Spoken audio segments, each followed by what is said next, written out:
It was another weekend of protests in Hong Kong, where anti-government protesters gathered at various MTR stations. The protesters also disrupted operations at Hong Kong's international airport.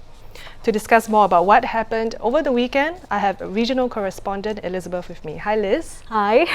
So there was a weekend of peaceful protests. Unfortunately, it became violent again. Why is that so? Why is that happening?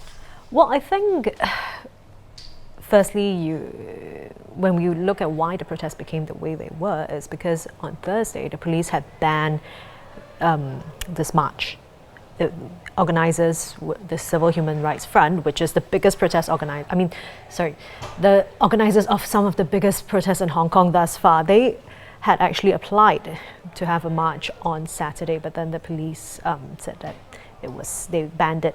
So why did they want to have a march on Saturday? Because that was August 31st, and 5 years ago, this was the date that the Chinese government decided to try and introduce new rules on how the leader of Hong Kong, the chief executive, will be chosen. Of course, Hong Kongers weren't happy about it because what was going to happen was that the CE would be chosen by a very small group of people and mostly very pro-Beijing, and Hong Kongers felt that they should have a right to choose their own leader.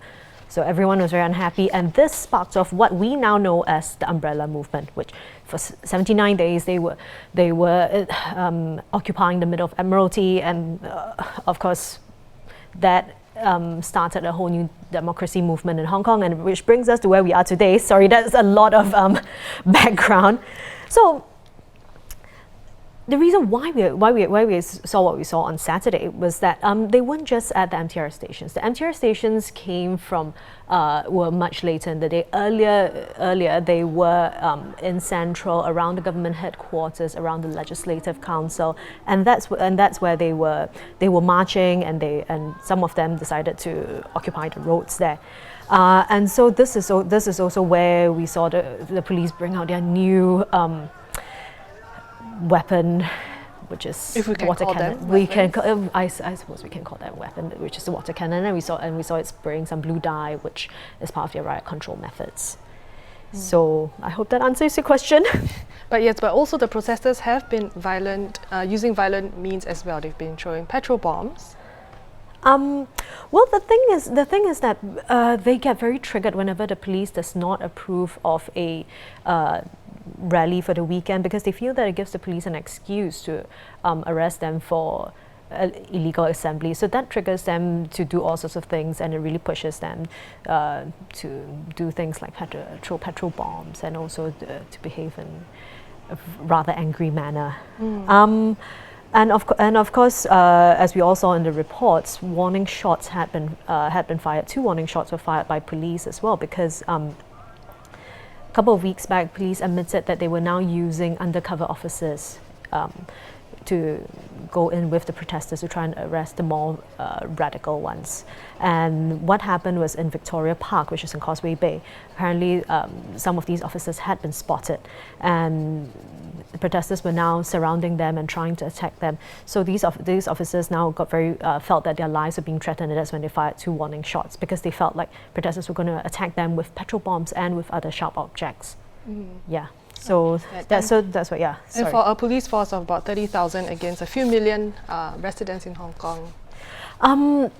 Yeah, I suppose because Hong Kong has a population of 7 million people, and when you have a police force that is 30,000, of course we are not seeing the full 30,000 coming onto the streets week after week to try and bring calm to the situation, and also obviously they are being pushed to the front because this is a political crisis, but the government is trying to push the police to try and take care of it. I know some people have been asking, why hasn't a curfew been imposed on Hong Kong yet? But I think this is something that is really very close to the military option. It is almost saying that that has come to the point of no return, because when you have a police force of 30,000 trying to enforce a curfew in a city of 7 million, it is simply impossible. Historically, whenever any city or any place tries to impose curfews, or generally it comes along with martial law. So if this were to happen in Hong Kong, realistically, the police won't be able to do it by themselves. And what does this leave us? Which means that the military has to be brought in. And I think no one wants to go there. But what would be the tipping point? Because we've seen the violence just escalating. Yeah, I know that is the $1 million question. Now, what would the tipping point be? I think for a while the consensus was the fact that maybe there is loss of life on either side. But of course, we hope that would not come to it. I think we spoke about this earlier, and I said that basically Hong Kong is now a tinderbox because tensions are very high on both sides.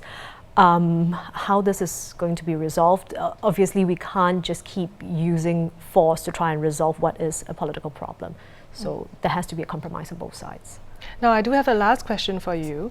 What is happening now, or what is going to happen now that the student protesters are boycotting their classes? I mean, well, the students have been a very core part of this entire movement. That is something that we cannot deny.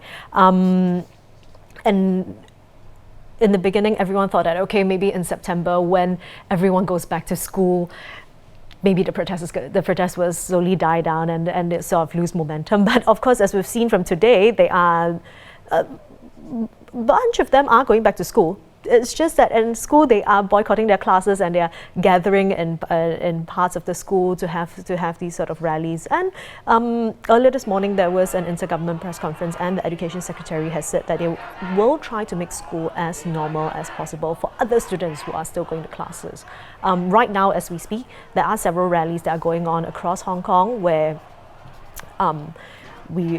students are gathering just to show support for each other and to take part in the strike and boycott of classes. Whether or not they can sustain the momentum, because education is important, it remains to be seen. But of course, how today develops, I think viewers can go onto our website because we have a rolling report. Our Hong Kong correspondent Claire is on the ground and she'll be bringing us the latest updates. Thank you so much, Liz. Thank you. So like Elizabeth mentioned, for up to the minute updates, you can log on to straitstimes.com. You can also check out our correspondents' Twitter pages. For Liz Twitter, it's @LizLaw, and for Claire Huang, it's @ClaireHuangINC.